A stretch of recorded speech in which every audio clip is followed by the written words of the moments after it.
परिसीमन को लेकर लोकसभा में नेता प्रतिपक्ष राहुल गांधी के बयान पर केंद्रीय मंत्री अर्जुन राम मेघवाल ने मीडिया से बात करते हुए कहा कि 2026 में परिसीमन होना ही है। संविधान के विपरीत जाकर वे बात कर रहे हैं। इसका मतलब वे संविधान की पुस्तक को केवल दिखावे के लिए हाथ में लेकर घूमते हैं, उसके अंदर की बातों को नहीं पढ़ते। संविधान को राहुल गांधी हाथ में लेकर घूमते हैं और आचरण संविधान के विपरीत अपनाते हैं। 026 में परिसीमन होना है तो फिर संविधान के विपरीत जाकर के बात कर रहे हैं। इसका मतलब संविधान की पुस्तक वो हाथ में रखते हैं दिखाने के लिए, अंदर दिखा क्या वो पढ़ते नहीं।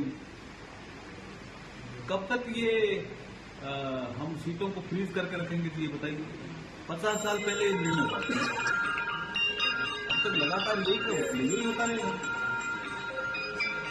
सीटों की बढ़ोतरी वाला मुद्दा लगातार सबसे चर्चा करके आगे बढ़ाया था।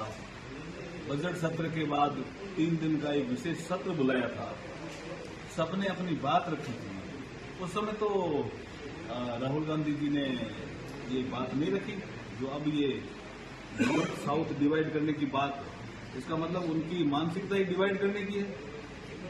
उस समय उनकी पार्टी के जो लोग बोल रहे थे, जहां तक मुझे याद है, उनका ये कहना था कि सीटें क्यों बढ़ा रहे हो, 543 में ही आप महिलाओं को रिजर्वेशन दे दो। तो हमने कहा इसमें अमेंडमेंट के लिए लिखा हुआ है 2023 के एक्ट में कि सेंसस और डिलिमिटेशन 2 चीजें लिखी हुई है, तो इसको बदलना पड़ेगा। इसके लिए हम लेके आए हैं। तब उन्होंने दूसरा तरीका अपनाया, आज दूसरा तरीका अपना रहे हैं। ऐसे तो ठीक नहीं है ना उनका स्वभाव और व्यवहार।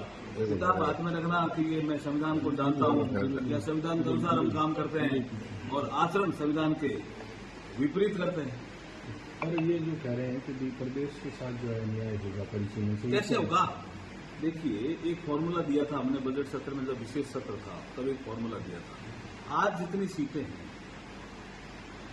उसका ही 50% बढ़ेगा। अन्याय कैसे होगा? आज जितनी सीटें हैं, तमिलनाडु हो, केरल हो, बिहार हो, यूपी हो, उत्तराखंड हो, हिमाचल हो, राजस्थान हो, आज जितनी सीटें हैं लोकसभा, उसका ही 50% बढ़ेगा। जैसे ही टोटल होगा तो बढ़ा हुआ 50% है वो महिलाओं के लिए आरक्षित हो जाएगा। अन्याय कहाँ होगा? समझ नहीं पा रहे हैं, या वो झूठ बोल करके भागना चाहते हैं। वरिष्ठ अधिवक्ता